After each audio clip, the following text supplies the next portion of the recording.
gente no tiene posibilidades de salir y conseguir algunos ingresos para sus alimentos elementales, frijol y maíz a la salvadoreña.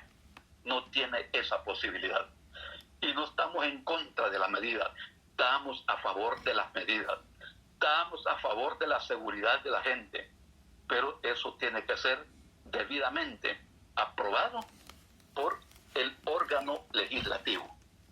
El culpable que la pandemia se haya visto incontrolable, el culpable directo de que los hospitales estén colapsando, es culpa absoluta del gobierno, del órgano ejecutivo en El Salvador.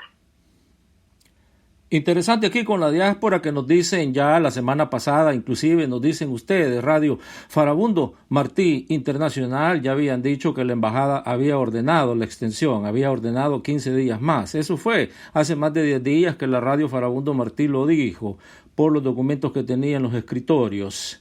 Y hoy nos damos cuenta que sale el Ejecutivo, obviamente con sus propios argumentos, pero de fondo cumpliendo las órdenes que se le habían dado. 15 días más, y eso es lo que estamos hablando, Carlos, porque extraoficialmente ahora inclusive se anunció de que probablemente después de estos 15 días más sean 30 días más. Bueno, lo decíamos, por eso insistimos bastante y la diáspora ya no deja de escuchar su Radio Farabundo Martí Internacional. Nos dicen por qué nosotros siempre acertamos. No es que acertemos, sino que tenemos acceso a ciertos documentos que nos llegan. Y por eso les decíamos, prepárense que 15 días más ya están aprobados, ya están impuestos por la autoridad máxima que es el embajador. Hoy nos damos cuenta, y lo están haciendo también a través de muchas alcaldías.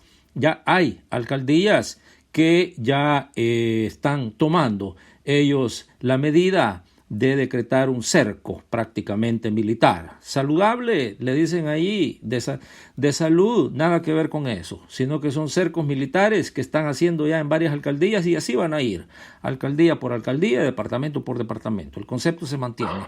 Bueno, Carlos Castañeda, nos piden también, a ver si tenés información, porque Sara Ana Georges, ya habíamos hablado antes, Miguel Arbelo, entre los dos más importantes de un equipo de aproximadamente 10 venezolanos que trabajan para Juan Guaidó y trabajan obviamente para el Departamento de Estado, son los que ahora ordenan, le llegan las órdenes de lo que se tiene que hacer y lo que no se tiene que hacer en el aspecto de la salud pública de El Salvador. Tal vez como persona que estuvo bien metida como canciller, tal vez te has dado cuenta, hay una fundación que se llama la Fundación Presente, que es de estos venezolanos, y esta fundación fue la que estuvo a cargo de la logística de la invasión fracasada a Venezuela recientemente, en donde capturaron a todos los mercenarios. Resulta que Sara Ana Georges y Miguel Arbelo son funcionarios bastante importantes de esta fundación. Y nos dicen acá, mira, esta operación se llamó Gedeón, que era la de tirarle los mercenarios y empezar una, entre comillas, potencial invasión a Venezuela, que fue un fracaso total. Pero el punto es que es grave. Nos dicen acá, el gobierno salvadoreño estaría financiando a mercenarios terroristas. El gobierno salvadoreño habría contribuido financieramente a esta fundación, que fue la encargada de la logística para invadir a Venezuela. ¿Qué tenés en ese campo, Carlos Castañeda? Adelante. Por la experiencia también acumulada, es ¿cómo se llama? Deshonroso que se recurra a contratar en la categoría de asesores a personas que han venido a jugar no un papel para asesorar en políticas verdaderamente públicas en materia de salud o en materia económica, por ser las áreas más afines en esta situación. En el caso de los asesores venezolanos, representantes de el presidente impuesto, presidente Guaidó. Presidente entre comillas, no tiene absolutamente ninguna investidura de presidente. Ninguna investidura. Eso que quiere que quede claro. Y lo quiero decir una vez más. El único gobierno legítimo, soberano, independiente, es el del presidente Nicolás Maduro. Eso es el presidente legítimo de la República Bolivariana de Venezuela. Que por cierto, estimados compatriotas, estimada diáspora, el 5 de julio, es decir, hace 2 días, se firmó la independencia de Venezuela. Eso es un hecho histórico. La política y la historia van hilvanadas. Un hecho tiene que ver con los subsiguientes hechos que van avanzando en los modelos de qué tipo de república, qué tipo de Estado nosotros queremos y que proteja los beneficios de la población. ¿Ok? ¿Y por qué no nos vamos un poquito más? Es que no se trata, estimado Pablo, estimada diáspora, de Miguel Arbelo, de Sara Ana y JJ Rendón, que presentó el plan justamente para manipular la crisis de salud en nuestros países. ¿Y acaso no estuvo refugiado acá el mal recordado Posada Carriles, contrarrevolucionario cubano, que El Salvador era su guarida para cometer los hechos más trágicos de nuestra querida América Latina y el Caribe? ¿Acaso no fueron enviados desde El Salvador por órdenes de Posada Carriles a dinamitar la red turística hotelera en el año 97 en la República de Cuba?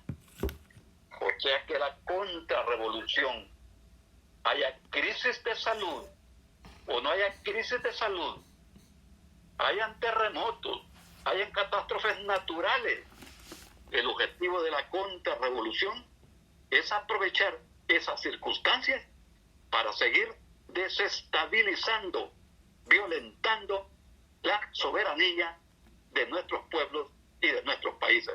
Por eso condenamos el papel contrarrevolucionario de agentes externos que no vienen a trabajar por una política pública, sino que vienen a desempeñar un papel de injerencia en nuestro país. ¿Acaso no son testigos allá los que están detenidos? Cruz León, Abarca,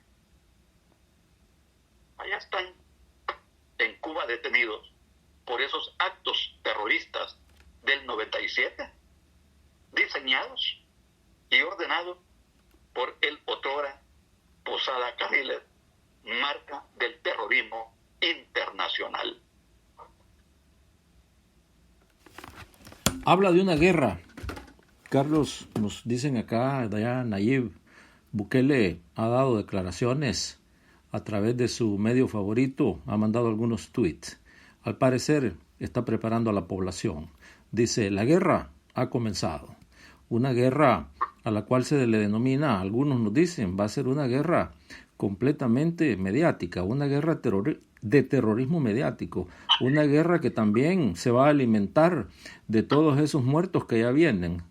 Ya se está decretando, inclusive están hablando de incrementar aún más el número de muertos y hacerlos ya públicos. Todo esto en ese contexto de las elecciones. Te preguntan, Carlos Castañeda, pero ante una situación completamente destructiva, se pudiera decir, la sociedad salvadoreña tiene suficiente como para decir un rotundo no en las próximas elecciones de febrero, decirle un rotundo no a un Nayib Bukele que lo que ha creado es muerte y destrucción. El Banco Central de Reserva da cifras que indican que no se va a poder recuperar el país de todo este daño. tomarán décadas, y dicen ellos, serían por lo menos unas 4 décadas. El número de pobres va a llegar a casi al 1.000.000. Si eso se le añade al actual, estaríamos hablando de un país que se pudiera comparar con Haití. Carlos Castañeda, adelante.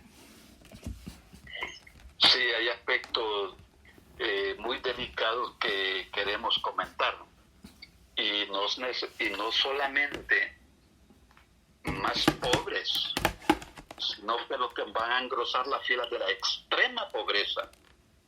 Y la extrema pobreza es tener menos de $1 al día. Menos de $1 al día se mide la extrema pobreza. No solamente crecerá la pobreza, crecerá la extrema pobreza. Las 90,000 trabajadoras y trabajadores del sector de las maquilas es de los sectores más vulnerables, que necesita irremediablemente tener algunos ingresos. Y lo reitero, no estamos recomendando, no estamos opinando que la gente salga en masa. No es cierto. Se puede escalonadamente y gradualmente, tal como se había sugerido con el transporte, un 10%, un 15%, tomando las verdaderas medidas de seguridad.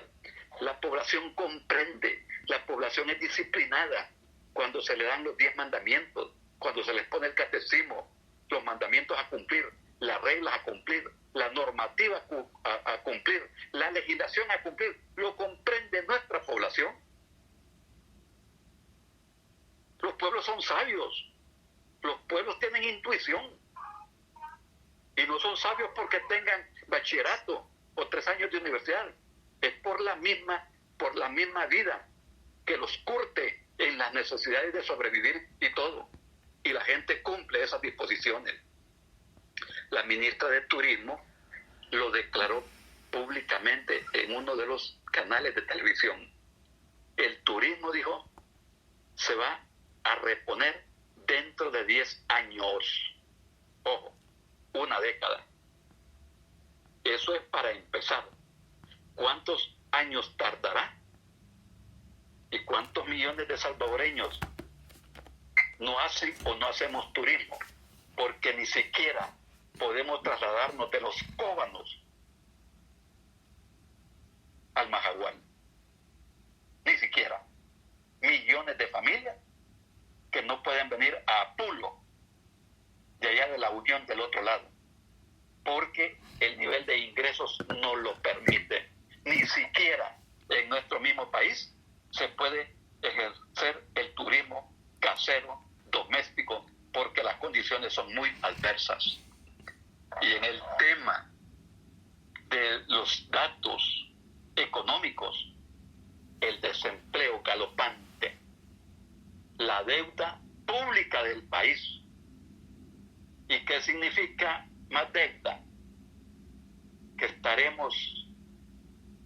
estaremos alquilados de por vida, pagando créditos de por vida.